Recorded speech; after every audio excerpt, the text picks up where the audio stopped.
Yan. High. Low. Isa yung baba. Yan. Lakas. Lakas ah. Sinaw pa nga, isa pa.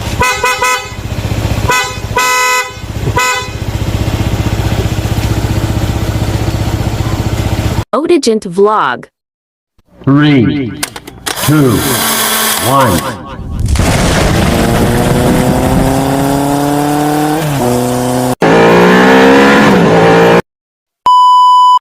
So yun mga idol, shoutout muna tayo sa may-ari ng PCX 160 taga Lumingon, Chaong Quezon, kay Kyler Van Villacarlos. So shoutout sa iyo kay Loops Libido.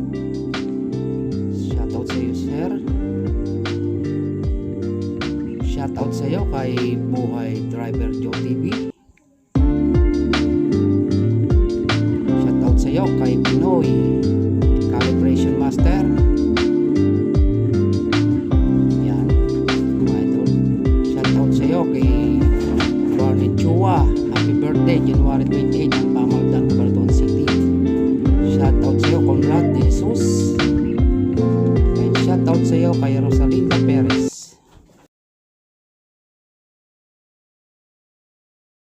So okay mga idol, dun sa mga gustong magpa-shoutout, mag-comment lang kayo, like and share, at saka paki-subscribe ang aking YouTube channel, Motogen Vlog. So yun mga idol, baka may nakalimutan pa ako. Ayun nga pala si Lix TV, shoutout sa iyo bro. Isa siyang vlogger din po, technician po siya. So thank you sa support bro. Talagang kada video ko ay talagang nagko-comment ka ng magagandang comment. So shoutout sa iyo ng marami. So doon nga pala kay happy birthday sa iyo Banner Chua ng Pamaldan, Cabanatuan City. So yan, nag-advance na ako. Advance happy birthday sa iyo. So yun mga idol, ang gagawin lang natin ngayon, bago natin simulan. So yun mga idol, kung kayo bago pa sa aking YouTube channel, please subscribe, like and share, at paki-click ang ating notification bell at para maging updated pa kayo sa aking mga video i-upload. So yun mga idol, wiring diagram muna ang ginawa ko ngayon, at pakikita ko rin naman sa inyo yung unit ng PCX 160 sa ginawa natin kay Kyler Van Villacarlos ng Lapids, Lumingon ng Chaong Quezon. So medyo kita nyo naman sa video ko, may kasama siyang anak, kaya hindi ko na naidetalye sa inyo lahat kung paano mga bawat connection. So ito mga idol, may mga vlog na ako dyan sa video ko, makikita nyo na sa baba. Scroll nyo lang, punta kayo sa aking channel, makikita nyo yung mga ginawa kong mga wiring diagram. So mga idol, mas nire-request ko yung mga gustong matuto, mas maganda mga idol ay itong wiring diagram. Kasi kung doon lang natin babasihan sa panunood nyo mga idol, napakadami nyo kapapanood bago nyo makuha lahat yun. So mas maganda mga idol ay wiring diagram, kasi meron na kayong susundan eh. Hindi na kayo maliligaw. Kumbaga ito na yung mapa eh. So kayo pupunta man kung saan ang gusto nyo destination, ito na yun. Ganon din yun mga idol, meron na kayong susundan, hindi na kayo maliligaw. So yun nga mga idol, kinabit natin doon sa may PCX 160 kay Kyler Van Villacarlos ay mini driving light, 3 wire lang yun mga idol, version 1, at saka nagkabit din tayo ng PIA horn, dalawang PIA horn or loud horn kung tawagin natin. So mga idol, bago natin umpisahan, huwag nyo skip ang video, at ipapaliwanag ko sa inyo ng step by step to para hindi kayo maligaw. So sa pagko-connection mga idol, ang ginagawa ko dyan, tulad na rin, paliwanag ko lang sa inyo uli ang itong relay. So yan, mapapansin nyo mga idol, basta ganitong position mga idol, ito lagi ang number 30. Ito ang 85, ito ang 86, itong 87A hindi na natin gagamitin, nasa gitna, yun na lang 87. So tatlo yan gagamitin natin mga idol doon. So may sample din tayo dito ng 4 pin at 5 pin. So kung may 4 pin kayo at i-install kayo ng mini driving light with loud horn, pwede na to mga idol, 4 pin. So pwede din naman to, kaya huwag nyo nang gagamitin yung 87A. So yung mga idol, sa pagko-connection, so gagawin nyo dyan mga idol, pagka kayo magko-connection para malinis ang inyong wiring, lahat ng relay na gagamitin nyo, kung 3 man yan, so balutan nyo na kagad ng tape yan. So mas maganda kung hinang, pero kung maganda ang socket nyo, pwedeng plug and play. Kasi kaganda mga idol ng plug and play, once na nasira yung relay, huhugutin nyo lang. Lalo na kung ang customer ay walang idea at hindi na nagpa-function tong relay, madali na lang niyang mapapaltan yun. Kahit wala pa siyang idea do sa pagwa-wiring, bubunutin niya lang to. So hindi nga wala pang idea sa ganito. So pag napansin nyo hindi nagpe-play o gumagana yung mini driving or loud horn, so titingnan nyo lang lagi, bubuksan nyo yung kung saan nakalagay itong mga relay. So pag nakita nyo kayo nag-trigger at hindi nagpa-function to, so bubunutin nyo lang to mga idol. Yun ang kaganda ng plug and play. Pero yung ibang ginagawa mga idol, hinihinang nila isa-isa. So mas maganda nga yun para intact. So kaya lang sa mga customer, walang naintindihan sa ganitong wiring. So yun nga mga idol, sa mga wala experience pa o nagpakabit kayo ng mini driving light at hindi bumubusina or di umiilaw yung inyong mini driving light or yung inyong loud horn nga, so plug and play lang ito. Pwede nyo na bunutin. So bili lang kayo bago sasalpak nyo lang uli. So sa mga ganun sitwasyon mga idol, hindi nyo na kailangan ng mekaniko. Ganun lang yun. So dito mga idol, mag-umpisa na tayo. So mga idol, pagkatapos kung i-discussan nyo lahat to, i-screenshot nyo lang. Inuulit ko, mas maganda ang wiring diagram kaysa yung nakikita nyo, yung pinapaliwanag. So maganda din ang pinapaliwanag kasi nakikita nyo kung saan dinadala yung wire. So kung minsan talaga pagka hindi mo maintindihan, malilito ka. So dito, sa kagandahan sa wiring diagram nga, meron na kayo sinusundan, may mapa na kayo. Mga bus relay, mga idol, pwede din gamitin yon. So lagi tayo dito mga idol mag-uumpisa sa number 30. So makita nyo number 30. Itong number 30 mga idol, ito yung live. Dito tayo lagi nakuha ng supply. So dito mga idol, pwede kayong gumamit ng fuse box na may fuse at pwede ding isa. So pag napagsama-sama nyo yan mga idol, sasama-sama nyo lang yan number 30, ko-connection nyo naman dito sa positive ng battery. So bago pumunta ng positive ng battery mga idol, fuse box na may kasamang fuse mga idol. So saka pa lang dito, pinaka safety nung ating in-install. Kasi nag-upgrade tayo ng electrical wiring sa motor. So kailangan nating gumamit nga ng pinaka power up line nya. Kasi yung ating motor ay naka-set up lang yun sa kanyang gamit na stock. So kung tayo mag-additional ng mini driving at saka loud horn mga idol, mabubugbog yung ating ACC, hindi nyo kakayanin. At dun pa tayo baka magkaroon ng problema, lalo na't mga computer box, magkakaroon ng error yun. Kaya kailangan nating gumawa ng panibagong kumbaga sa bahay mga idol, gagawa tayo ng panibagong kontador natin, ganun. So yun mga idol, number 30, samasamahin nyo lang lahat yan bago dumating dito ng positive ng battery, may fuse. So dito mga idol, yung kanyang number 85 at 86, pagsamahin nyo na yan mga idol. Wala yung problema mga idol, yan ay parehas na trigger. Vice versa yan mga idol. Pwede kayo dito maglagay ng supply ng positive. Ito kasi mga idol trigger, ang isa dyan pa negative. Kailangan nyo supply ng 12 volts yan para mag trigger. para yung supply na pala mga idol, pagka galing yung number 30, yung positive ng battery, may supply na itong 30, meron na kagad itong 87A. Yan, nasa gitna nga yan, kung 5 pin ang gamit nyo.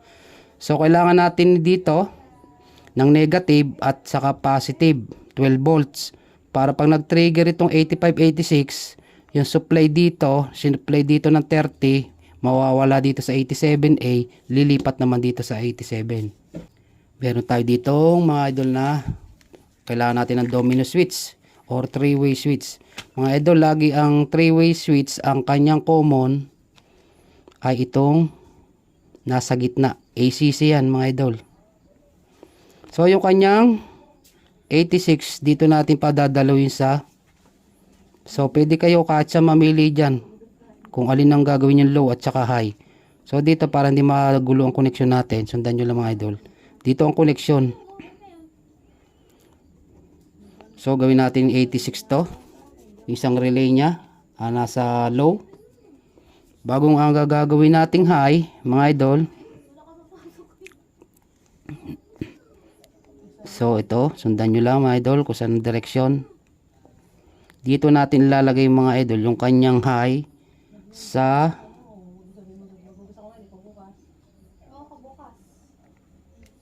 85. So dito mga idol, pagka nagka-supply ito ng ACC, na supplyan nyo ng galing susian, ang ACC ng Honda PCX ay kulay black mga idol.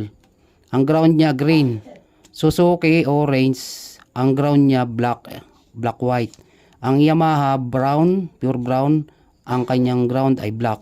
Kawasaki mga idol brown at saka black and yellow. So pare sila ng ACC ng Yamaha at saka nung Kawasaki. So sa mga Rose mga idol, ang ACC din na Rose ay kulay black din.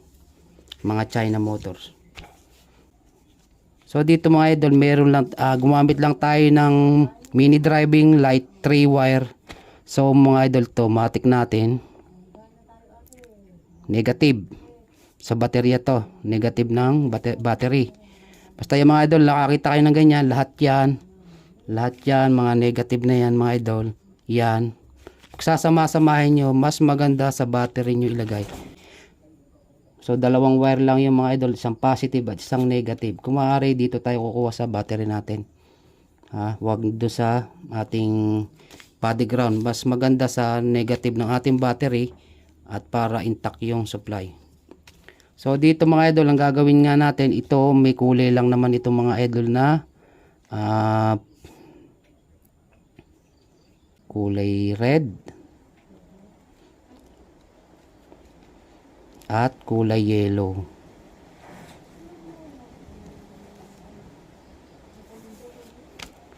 So pwede kayo mamili idol, bahala kayo kung saan nyo gustong i-direction yung high and low. Kasi itong mga idol ang nagsasabi kung saan tayo nakailaw. Itong sa domino switch natin. Pag itinaas natin, naka-high. So sa akin, ang gagawin kong high mga idol, itong red. So itong 87 ng padalawang relay mga idol, so ililiban lang natin. Dito ang punta niya mga idol. So basta ganyan mga idol, lumiban. Yon. Basta ganito mga idol na nakakita kayo ng ganitong arco, lumiliban ng wire yan, hindi yan connection. Pagka tutok, yun ang connection. So yung gagawin natin low mga idol, itong kanyang dilaw. So dito sa 87, yung nasa una. So liban lang natin. Iliban lang uli natin. At din yung mga idol ang punta niyan. Itong wire niya na yan. Ito ang pinaka low niya at itong red ang pinaka high. So ito mga idol, ground na yan. So si Kyler hindi na sa akin nagpalagay ng loud horn with passing. Ayaw niya. So hindi na natin nilagyan. Pwede naman tayo mag-connection kung gugustuhin. So tapos na tayo dyan mga idol sa mini driving light. Ito ang low, yung unang relay natin, at ito yung high, yung padalawang relay. So dito naman mga idol sa loud horn. So ito naka-connection na yung ating number 30.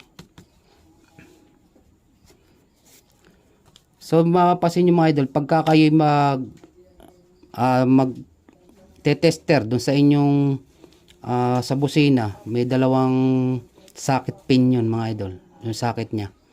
Bunutin nyo lang doon para malaman nyo kung positive trigger or negative trigger. So pagka kayo mga idol ay naka-negative ng alligator at sinundot nyo at walang umilaw doon, positive trigger yon, at yun na nga si Honda PCX. So pagka Aerox naman mga idol, negative trigger siya. Once na naka-alligator kayo sa body ground at nag-tester kayo, iilaw isa doon.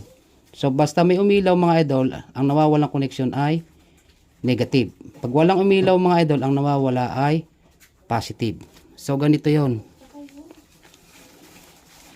So dito sa kanyang pinaka-busina, doon sa kanyang switch mga idol, busina ng ating stock. Yung isa niyan dito mga idol, yan dalawa lang yan.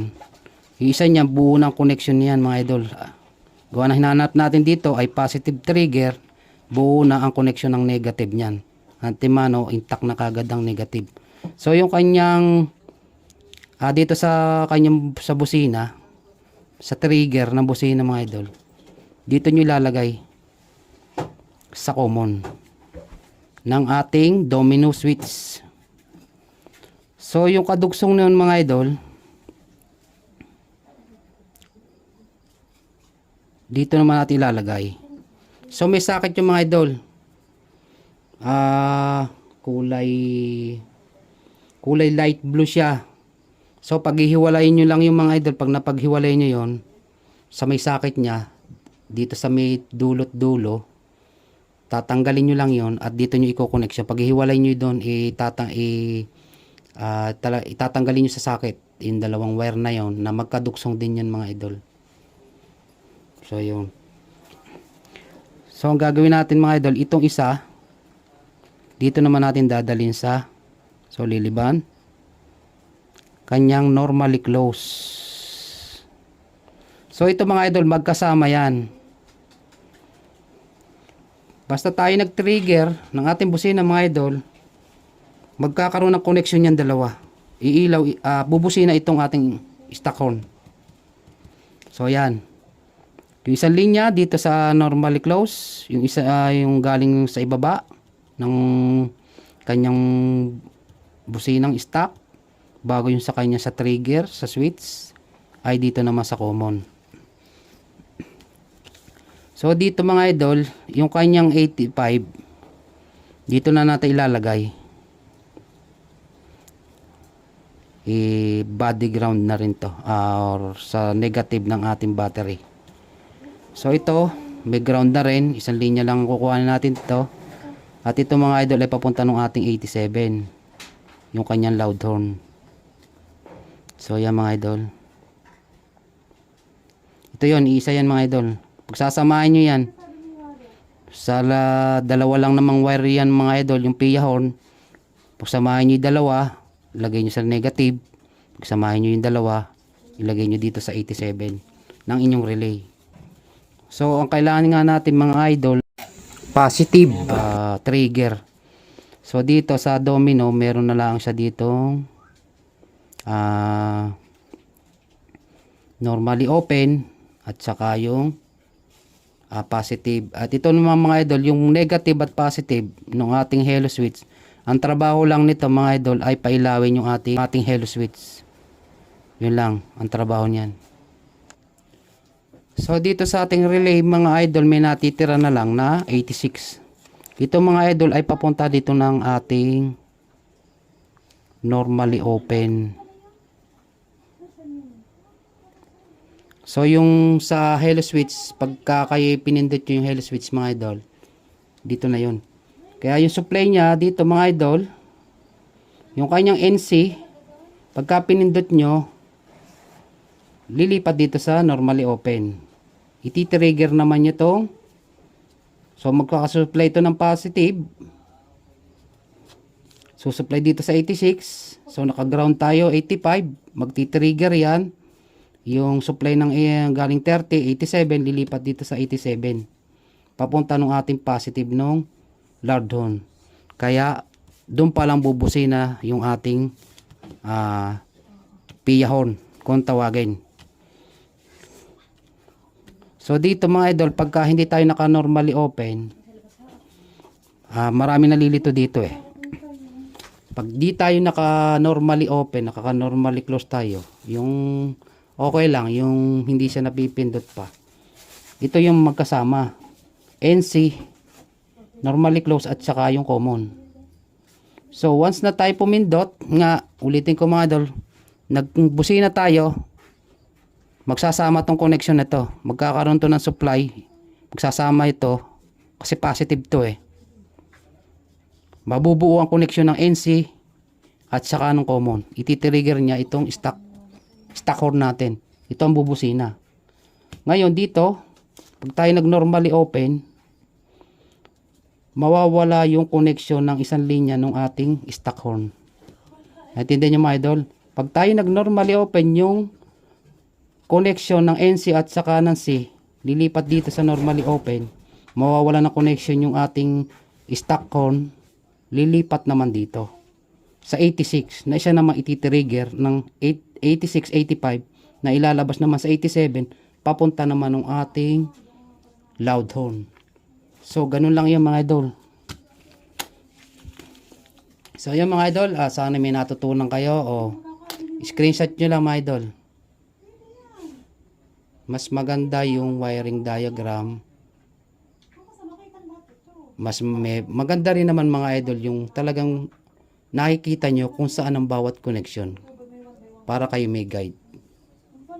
So yan mga idol. So yun lang mga idol.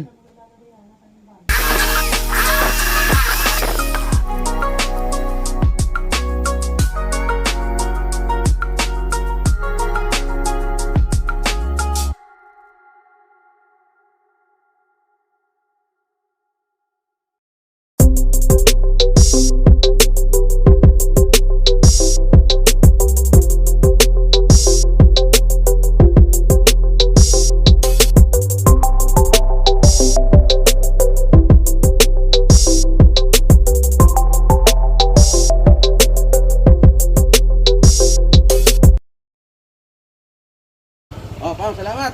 Okay. Okay. Ulit. Ingat.